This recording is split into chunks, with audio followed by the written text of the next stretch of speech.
Hi hello welcome back to coffee with Sneha. എല്ലാവരും സുഖമായിട്ടിരിക്കുന്നു വിശ്വസിക്കുന്നു. ഞാനും സുഖമായിട്ടിരിക്കുന്നു. അപ്പോൾ ആദ്യമായിട്ടാണ് വീഡിയോ കാണുന്നതെങ്കിൽ ലൈക്ക് ചെയ്യാനും കമൻറ്റ് ചെയ്യാനും സബ്സ്ക്രൈബ് ചെയ്യാനൊന്നും മറക്കണ്ടെന്ന് പറഞ്ഞാൽ നമുക്ക് ഇന്നത്തെ വീഡിയോയിലേക്ക് പോകാം. സോ ഇന്നത്തെ വീഡിയോ എന്ന് പറയുന്നത് നമ്മുടെ മലയാള സിനിമയിലെ അമ്മ, അല്ലെങ്കിൽ മലയാള സിനിമയുടെ മാത്രമല്ല നമ്മുടെ കേരളത്തിൻ്റെ തന്നെ അമ്മ എന്ന് വിശേഷിക്കപ്പെട്ടിട്ടുള്ള കവിയൂർ പൊന്നമ്മയുടെ മരണ വാർത്ത നിങ്ങൾ കഴിഞ്ഞ ദിവസങ്ങളിലായിട്ട് കേട്ടിട്ടുണ്ടാവുമല്ലോ. സോ ആ ഒരു മരണ വാർത്തയെ തുടർന്ന് ഒരുപാട് തരത്തിലുള്ള കോൺട്രവേഴ്സീസ് വന്നിട്ടുണ്ടായിരുന്നല്ലേ. എസ്പെഷ്യലി അവരുടെ മകളായിട്ടുള്ള ബിന്ദു അമ്മേനെ കാണാൻ വന്നില്ല എന്നുള്ള രീതിയിൽ ആ അമ്മയും മോളും തമ്മിലുള്ള ഒരു പണക്കത്തെക്കുറിച്ചൊക്കെ ഒരുപാട് സോഷ്യൽ മീഡിയ ഈ ഒരു മരണ വാർത്തയെ തുടർന്ന് ചർച്ച ചെയ്യുന്നുണ്ടായിരുന്നു. അപ്പോൾ ഈ ഒരു സമയത്താണ് ഞാൻ ദേശാഭിമാനിയിൽ വന്നിട്ടുള്ള ഒരു കുറിപ്പ് ഞാൻ കാണാനിടയായിട്ടുണ്ടായിരുന്നത്. അപ്പോൾ ആ ഒരു കുറിപ്പ് ആക്ച്വലി നമ്മുടെ മോഹൻലാൽ, നമ്മുടെ സ്വന്തം ലാലേട്ടൻ എഴുതി എന്നുള്ള രീതിയിലുള്ള ഒരു കുറിപ്പായിരുന്നു ദേശാഭിമാനിയിൽ വന്നിട്ടുണ്ടായിരുന്നത്.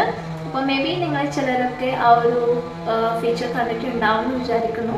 അപ്പം സത്യം പറഞ്ഞാൽ ആ ഒരു കുറിപ്പിൽ ദേശാഭിമാനിയുടെ ഭാഗത്തു നിന്നും ഒരിക്കലും വരാൻ പാടില്ലാത്ത ഒരു മിസ്റ്റേക്കാണ് വന്നിരിക്കുന്നത്. അപ്പോൾ നിങ്ങളിൽ ആരെങ്കിലും ആ ഒരു ന്യൂസ്, സാധാരണ ദേശാഭിമാനി അല്ലെങ്കിൽ ആൾക്കാരൊന്നും വായിക്കാറില്ല എന്നാണ് ഞാൻ വിചാരിക്കുന്നത്. സോ നിങ്ങൾ ആരെങ്കിലും കണ്ടിട്ടില്ലെങ്കിൽ നിങ്ങൾക്ക് വേണ്ടി ഞാൻ ആ ന്യൂസ് ഒന്ന് വായിച്ച് കേൾപ്പിക്കാം. സോ അതിൻ്റെ ഇടയിൽ ഒരു കാര്യം പറഞ്ഞോട്ടെ, നിങ്ങൾക്ക് ചിലപ്പോൾ ബാക്ക്ഗ്രൗണ്ടിൽ മരം മുറിക്കുന്ന ഒരു സൗണ്ട് കേൾക്കാനുള്ള ചാൻസ് ഉണ്ട്. സോ ഞാനിപ്പോൾ നാട്ടിലായതുകൊണ്ട് എൻ്റെ വീടിൻ്റെ അടുത്ത് മരം മുറിക്കുന്നുണ്ട്. സോ ആ ഒരു സൗണ്ട് ഒന്ന് എക്സ്ക്യൂസ് ചെയ്യണമെന്ന് പറഞ്ഞുകൊണ്ട് നമുക്ക് ദേശാഭിമാനിയിൽ വന്നിട്ടുള്ള ആ ഒരു കുറിപ്പൊന്ന് വായിച്ചു നോക്കാം. സോ മോഹൻലാൽ എഴുതിയതായിട്ടാണ് ഇവർ പറയുന്നത്. എൻ്റെ അമ്മയെന്ന് കേൾക്കുമ്പോൾ ഭൂമുഖത്ത് എവിടെയുമുള്ള ഭൂരിപക്ഷം മലയാളി ചലച്ചിത്ര പ്രേക്ഷകരുടെയും മനസ്സിൽ വിരിയുന്ന മുഖം എൻ്റെ കവിയൂർ പൊന്നമ്മയുടേതായിരുന്നു. ഒരു പക്ഷേ സിനിമയിൽ അവർ അമ്മ വേഷങ്ങളിൽ ഏറ്റവും കൂടുതൽ അഭിനയിച്ചിട്ടുണ്ടാവുക എൻ്റെ അമ്മയായിട്ടാകും. അത്രമാത്രം പ്രിയപ്പെട്ട മകനായിരുന്നു പൊന്നൂസിന് ഞാൻ. അക്കാര്യം പലപ്പോഴും തുറന്ന് പറയാറുണ്ടായിരുന്നു. ഒരിക്കൽ തിരുവനന്തപുരത്തെ ഉൾപ്രദേശത്ത് മുറുക്കാൻ വാങ്ങാൻ കാർ നിർത്തിയപ്പോൾ ആളുകൾ ചുറ്റും ഓടിക്കൂടി മോഹൻലാലിൻ്റെ അമ്മയെന്ന് വിളിച്ചത് തെല്ലു ഫലിതത്തോടെ വിവരിക്കുകയും ചെയ്യുകയുണ്ടായി. അതുപോലെ താൻ പ്രസവിക്കാത്ത മകനാണ് എന്ന് പറയാറുള്ളതും മറക്കാനാവില്ല. എൻ്റെ അമ്മ ശാന്തകുമാരിക്കും കവിയൂർ പൊന്നമ്മ എൻ്റെ അമ്മ വേഷം ചെയ്യുന്നത് കാണുന്നതായിരുന്നു ഏറെ ഇഷ്ടം എന്നതാണ് വാസ്തവം. എൻ്റെ ആരാധകരും അതേറെ ഇഷ്ടപ്പെട്ടതായതാണ് മനസ്സിലാക്കുന്നത്. രണ്ട് പ്രിയപ്പെട്ട അമ്മമാരിൽ ജന്മം തന്ന അമ്മ നേരത്തെ യാത്ര പറഞ്ഞു പോയി. ഇതാ ഇപ്പോൾ അത്രമേൽ ആഴത്തിൽ സ്നേഹിച്ച സിനിമയിലെ അമ്മയും വിട പറഞ്ഞിരിക്കുന്നു. 20-ാം വയസ്സിൽ തന്നേക്കാൾ പ്രായമുള്ള സത്യൻ, പ്രേംനസീർ തുടങ്ങിയ നായക നടന്മാരേതുൾപ്പെടെ അമ്മയായി അഭിനയിച്ച സിനിമയിലെത്തിയതായിരുന്നു കവിയൂർ പൊന്നമ്മ. അമ്മ വേഷങ്ങൾ ചെയ്താൽ കരിയർ നശിക്കുമോ, നായിക കഥാപാത്രങ്ങൾ കിട്ടാതെയാകുമോ, ഒരേ ടൈപ്പ് എന്ന മുദ്ര പതിയുമോ എന്നത് ഏറെക്കുറെ അന്നത്തെ നടിമാരെല്ലാം ആകുലപ്പെടുന്ന കാലത്താണ് ഒന്നും ചിന്തിക്കാതെ കിട്ടിയ അമ്മവേഷങ്ങളിലെല്ലാം മനോഹരമായി ചെയ്തത് അവർ മലയാളത്തിൻ്റെ അമ്മയായത്. അത്രയധികം സിനിമയെയും അഭിനയ കലയെയും സ്നേഹിച്ച ഒരാളായിരുന്നു എൻ്റെ പൊന്നൂസ്. സോ മോഹൻലാലിൻ്റെ പ്രിയപ്പെട്ട അമ്മ എന്ന് പറയുന്നത് ശാന്തകുമാരി അമ്മയാണ്. ആ അമ്മ ഇപ്പോഴും ജീവിച്ചിരിപ്പുണ്ട് എന്നുള്ളത് നമ്മൾ മലയാളികൾക്ക് എല്ലാവർക്കും അറിയുന്ന ഒരു കാര്യം തന്നെയാണ്.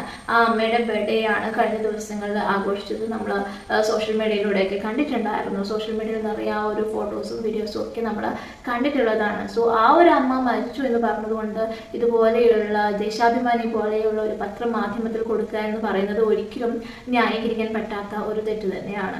തെറ്റുകൾ ആർക്കും പറ്റാം, പക്ഷേ ജീവിച്ചിരിക്കുന്ന ഒരു വ്യക്തിയെ കൊല്ലുക എന്നൊക്കെ പറയുന്നത് ഒരിക്കലും ക്ഷമിക്കാൻ പറ്റാത്ത ഒരു തെറ്റായിട്ടാണ് ഞാൻ കരുതുന്നത്. ദേശാഭിമാനി എന്ന് പറയുമ്പോഴത്തേനും ദേശത്തിനും തന്നെ അഭിമാനം എന്നുള്ള രീതിയിലാണ് അവർ കാണുന്നതെങ്കിലും ഓരോ ദിവസം കഴിയുന്നതോറും ദേശത്തിന് അപമാനമായി മാറിക്കൊണ്ടിരിക്കുക എന്നുള്ളത് അവരറിയുന്നില്ല എന്നുള്ളത് പറയാതിരിക്കാൻ വയ്യ.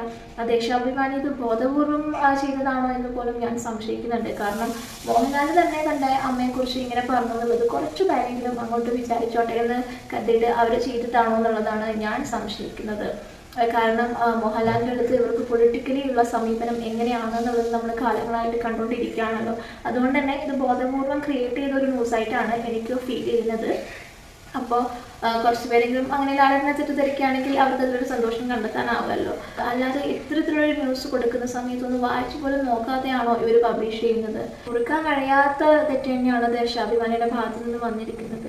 തെറ്റ് ചെയ്തതിന് ശേഷം വന്നിട്ട് ഖേദം പ്രകടിപ്പിച്ചിട്ട് കാര്യമില്ലല്ലോ. തെറ്റ് അക്സെപ്റ്റ് ചെയ്യുന്നത് വലിയൊരു കാര്യം തന്നെയാണ്. പക്ഷെ മനഃപൂർവ്വം തെറ്റ് ചെയ്തിട്ട് പിന്നീട് വന്നിട്ട് ഖേദം പ്രകടിപ്പിച്ചിട്ട് കാര്യമുണ്ടെന്ന് എനിക്ക് തോന്നുന്നില്ല. വെറുതെ വന്ന് തെറ്റ് പറ്റിയെന്ന് പറയുമ്പോൾ എന്ത് തെറ്റാണ് പറ്റിയെന്ന് ആളുകളെ ബോധിപ്പിക്കേണ്ട ഒരു ധാർമ്മികത അവർക്കില്ലേ? എന്ത് എന്ത് തെറ്റാണ്, എന്ത് മിസ്റ്റേക്സ് ആണ് അവരുടെ ഭാഗത്തുനിന്ന് വന്നതെന്നുള്ളത് ആളുകളെ മനസ്സിലാപ്പിക്കുക എന്നുള്ളത് അവരുടെ ഒരു ഉത്തരവാദിത്വമല്ലേ? അല്ലാതെ ഈ കുറിപ്പ് കാണുന്ന ആളുകളെ എന്ത് തെറ്റാണ് പറ്റിയതെന്ന് എങ്ങനെയാണ് മനസ്സിലാക്കുക? അവർ കൊടുത്തതുപോലെ ലാലേട്ടനാണ് ഈ ഒരു ലേഖനം എഴുതിയിട്ടുണ്ടായിരുന്നതെങ്കിൽ ഒരിക്കലും അദ്ദേഹത്തിന് അമ്മ മരിച്ചു എന്ന് ഒരിക്കലും പറയില്ലല്ലോ. അപ്പോൾ പിന്നെ ആരാണ് ഈ ലേഖനം എഴുതിയിട്ടുണ്ടായിരുന്നത്? അപ്പോൾ ആ ഒരാൾ ആരായിരുന്നു? അയാൾക്ക് പറ്റിയ മിസ്റ്റേക്കാണ് എന്നുള്ളത് ഇവർ വന്ന് വെളിപ്പെടുത്തേണ്ടിയിരുന്നില്ലേ? ആ ഒരു വ്യക്തി ആരാണെന്നെങ്കിലും തുറന്ന് പറയേണ്ടിയിരുന്നില്ലേ? ദേശാഭിമാനി വായിക്കുന്ന ആളുകൾ വിരലിലെണ്ണാവുന്ന ആളുകൾ മാത്രമായതുകൊണ്ട് തന്നെ ഈ ഒരു ന്യൂസ് അധികം ആളുകളിലേക്കൊന്നും എത്തിപ്പെട്ടിട്ടുണ്ടാവില്ല. എങ്കിലും ദേശാഭിമാനി വായിക്കുന്ന ആളുകൾ അവരുടെ ന്യൂസ് വായിക്കുന്ന സമയത്ത് എത്രമാത്രം ഈ ഒരു ന്യൂസ് ജെന്യുവിനാണ് എന്ന് നിങ്ങൾ മനസ്സിലാക്കുമെന്ന് വിശ്വസിച്ചുകൊണ്ട് നമുക്ക് അടുത്ത വീഡിയോയുമായിട്ട് വീണ്ടും കാണാം. അതുവരേക്കും ബൈ ബൈ.